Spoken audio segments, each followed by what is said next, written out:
Hi, this is Chris Chinnock reporting for Display Central. I'm at the Digital Signage Expo, where we've just witnessed the keynote speech from Peter Bocko, who's the Chief Technology Officer for Corning Display Technologies, I believe.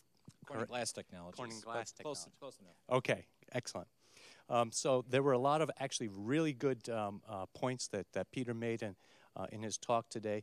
He showed the Corning A Day in the Glass 2 video, which was produced, I guess, about a year ago. I had actually never seen that video. I've seen the first one, of course, many times. The second one is actually even better because, as you noted in the video, it now talks more about some medical applications, some education applications. There's an outdoor application. Really, really good video. And what I particularly liked about it is not only does it show the use of glass, but it shows the vision of how glass can be interacted with and the applications. And I think that's one of the key messages that you were trying to make here is, you know, it's not just the glass, it's all the systems that go with this, the applications, the interactivity, the collaboration. That's the future. Yes. So really elaborate on that. That was really my key point that I brought here to the Digital Signage Exposition.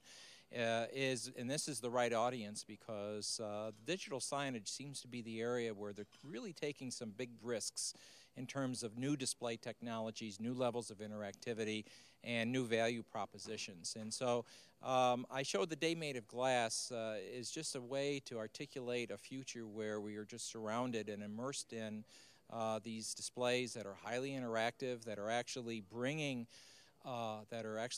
useful information to people in their everyday lives, and actually are bringing people together. And this is kind of like a theme I just keep hammering again and again and again.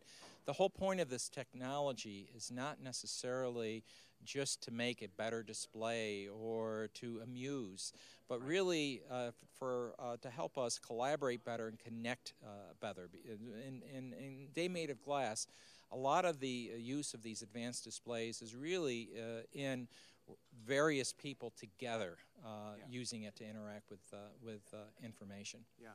There were some really good scenes. I really liked the medical scene. Where if you have to go take a look at the video, by the way, if you haven't seen it. Day Made of Glass 2. Yes. Yeah. Okay. Thank you.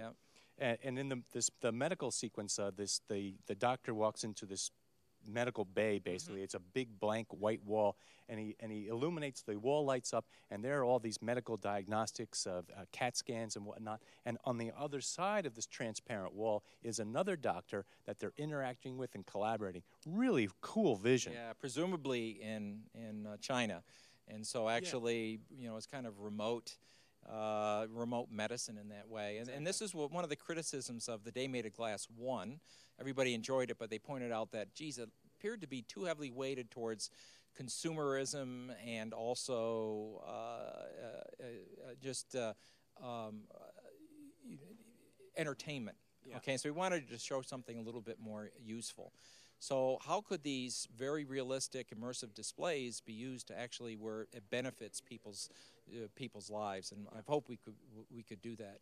Now the problem is that you know, we're working with a number of our customers in the conventional consumer electronics industry to deliver some of these effects, but there really isn't what I would call sufficient momentum to create these really new applications. And this was another point that I made, is that we're kind of hidebound a little bit with the conventional applications of portable personal information devices like cell phones and slate computers and TVs. Yeah. And so there has to be some risk-taking to get us out of that, the creation of new applications. And this is going to be not just the glass, it's not just going to be the consumer electronics device manufacturers, but it's really going to be much more of an ecosystem that has to emerge of both applications and hardware as well as the components.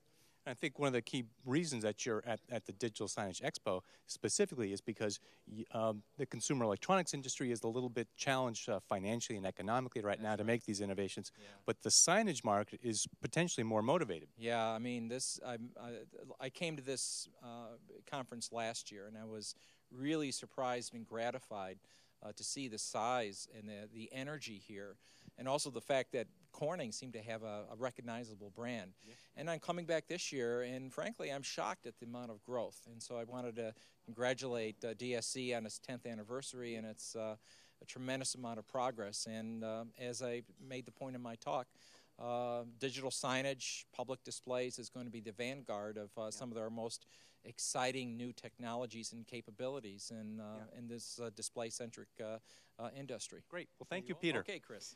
Chris Chinnock reporting for Display Central.